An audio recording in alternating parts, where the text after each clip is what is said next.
É isso aí, galerinha do segundo ano médio. Aqueles alunos que conseguiram já fazer a inscrição no canal, beleza, né? Tamo junto aí. Se tu não conseguiu fazer, eu não quis fazer também, estamos também juntos mesmo assim, tá bom? Conforme eu havia dito, gente, revisão, a aula de revisão de recuperação, né? Foram poucos os que conseguiram essa proeza, né? De não entender o nosso módulo direito, não entender ou absorver melhor o nosso conteúdo e talvez no dia da avaliação, por um motivo ou outro, não estava bem ou não conseguiu lembrar, enfim, conseguiu tirar aí notinhas vermelhas e ao término do bimestre ficar com nota abaixo do mínimo esperado aí. Então essa aula aqui ela é bem rápida, bem curtinha, tá bom? Só para reafirmar aquilo que nós havíamos dito em sala de aula. Nós nesse bimestre trabalhamos dois módulos, um módulo pequeno, mas com um conteúdo muito amplo, né? Em termos de informações, que foi o módulo relacionado à questão dos países desenvolvidos, subdesenvolvidos, e também nós falamos aí nas provas anteriores sobre a Guerra Fria, né? Já coloquei uma aula sobre isso, então é coisa bem assim rápida para vocês ficarem aí cientes do que eu vou cobrar da minha avaliação, bom? Só aqueles que infelizmente ficaram em notas aí abaixo do mínimo esperado, do mínimo esperado no caso, tá bom? Então assim, países desenvolvidos e países subdesenvolvidos, há as diferenças entre eles. Quais são as diferenças entre eles? Para se analisar o nível de desenvolvimento de um país, aquilo que eu falei anteriormente, significa você verificar o IDH desse país. IDH significa Índice de Desenvolvimento Humano.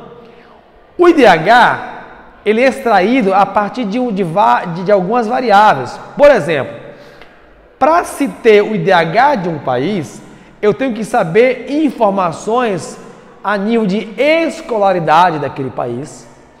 Se a população ela tem acesso à educação, se tem acesso até quantos anos eles estão estudando, né? Se a população juvenil, as crianças, se elas estão sendo alfabetizadas corretamente, se elas têm um ciclo natural aí em estudo ao longo da vida, também na adolescência, enfim. Então o nível de escolaridade é medido para se extrair o IDH.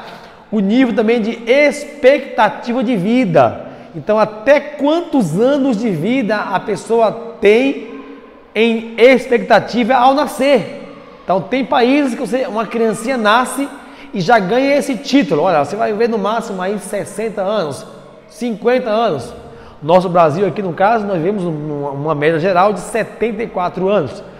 Tem países que é um pouco mais. Então analisa-se também para ter o IDH a expectativa de vida local da população. Além disso, o IDH também para se medir, analisa-se a questão da renda per capita, né? A renda que a família ou que a pessoa recebe ou ganha durante o mês ao longo do ano aí, e isso é medido. Então você tira assim um IDH em média. Então, expectativa de vida, escolaridade, renda per capita. Pode haver outros, mas esses são os principais, tá bom? Dentro de uma numeração, de uma pontuação, melhor dizendo, nós temos aí de 0 a 1.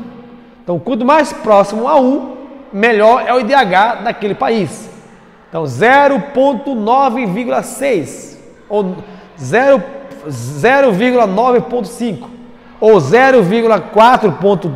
Então, assim, a diferenciação de próximo a 1 ou não é que vai dar para aquele país o título de país desenvolvido ou não.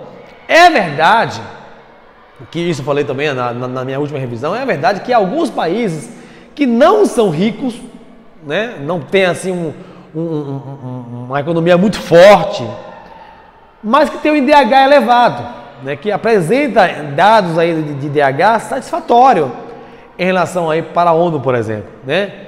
Mas no geral, todos os países ricos apresentam IDH muito elevado, acima de 8, né? acima de 8 para 9, já próximo ali a 1. Não há país no mundo com a IDH 1, ou seja, top dos top, não existe isso, porque sempre tem uma ou outra imperfeição nesses países, mas países com IDH ali acima da casa dos 9, com certeza, como é o caso aí da Noruega, né? A Noruega, né? A Austrália, enfim, esses países apresentam um IDH bastante elevado. E também o oposto, né?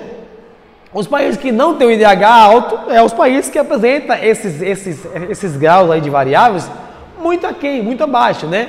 Você nasce num país que tem uma expectativa de vida muito baixa, nasce ou vive em um país em que a população não tem acesso à educação, e se tem acesso, não termina o ciclo de estudo ali fundamental, médio e curso superior.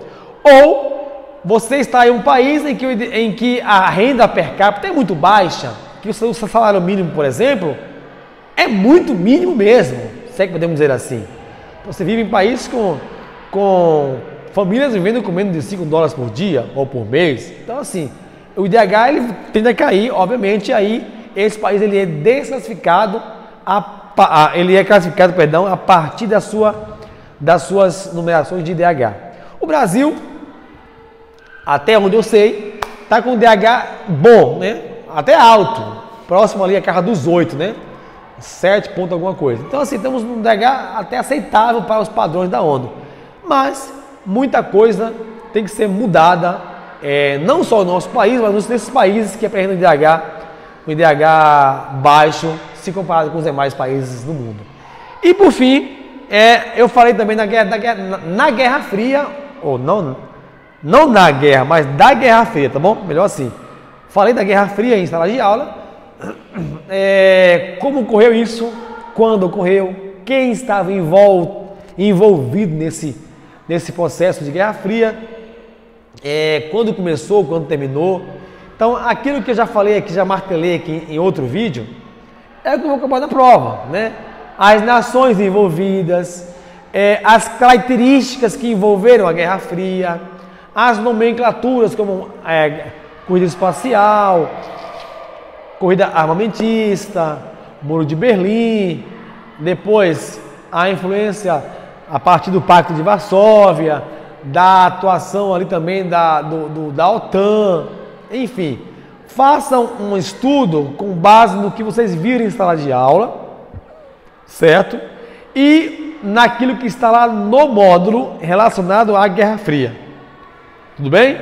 E uma dicasinha aqui, tá bom? Estude pela revisão que eu fiz da prova, porque alguma coisa que eu pus na prova lá vai cair na minha recuperação com certeza. Então, análise de Guerra Fria, União Soviética e Estados Unidos, que eram aí uma disputa ideológica, né? Uma disputa bipolar entre essas duas nações aí. Depois a influência de um em relação ao outro no resto do mundo, certo? O clímax disso aí, a perestroika, a glasnost, né? Os presidentes que tentaram salvar a União Soviética, mas não conseguiram, no caso ali de Boris Yeltsin, né? Depois ali o Mikhail Gorbachev.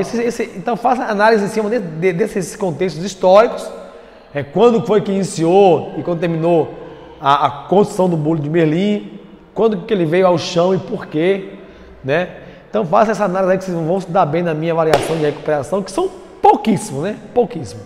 Grande abraço a vocês, tá bom? E dali Vascão!